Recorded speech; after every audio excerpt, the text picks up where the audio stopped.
Hi everybody, it's Tom from Vehicle Visionary. I hope you're having a great day. In today's video, I am going to tell you what the primary differences are between the Honda Accord with the 1.5 liter turbocharged four-cylinder compared to the Honda Accord Hybrid.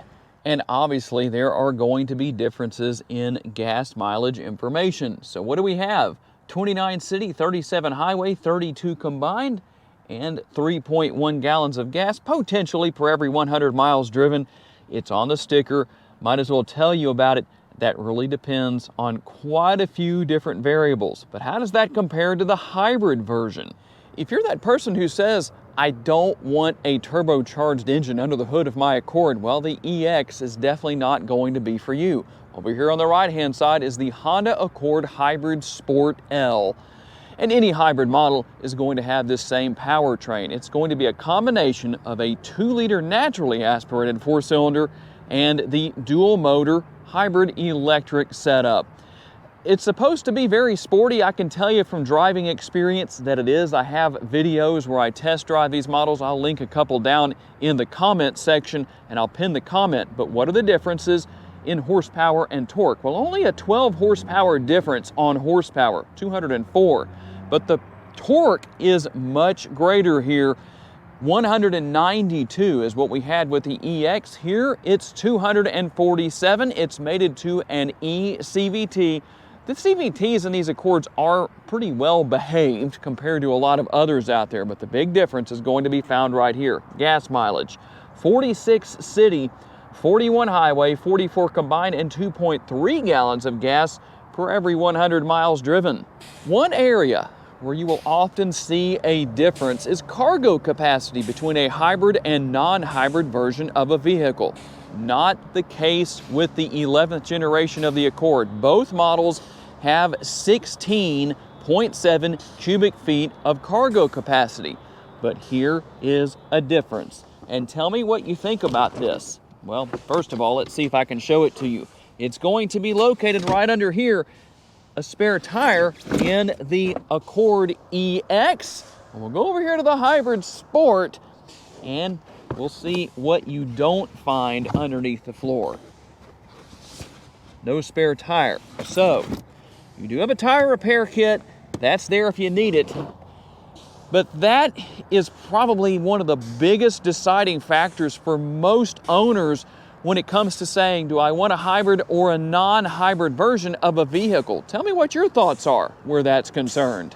And just for the sake of showing what is here, we're in the Accord EX, and here is what the dash area looks like. That flickering effect you see on the screen is not really happening.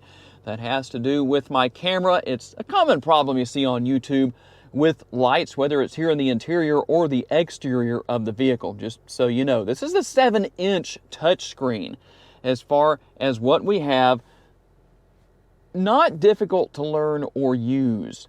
Pretty simple. Now, if you're looking for the more simplified, I'd say this is it. Even though neither screen is difficult to learn or use, here is what the dashboard looks like in the Accord EX. And in the Accord Hybrid Sport L, again, that flickering effect, which I do apologize for, it's just one of those things not really happening in real time.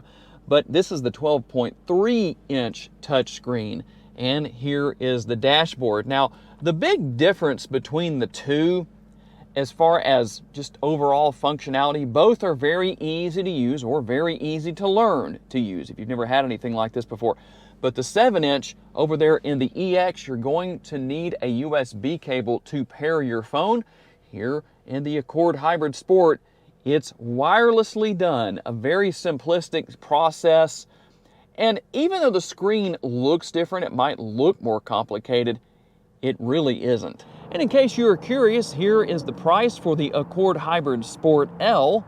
And here with the Accord EX, well, I don't think it's a surprise to anybody that the price is lower, but both reasonably priced. And those are the primary differences between the hybrid version of the Honda Accord and the non-hybrid version of the Honda Accord. Obviously, for the 11th generation, it covers the years 2023 and 2024.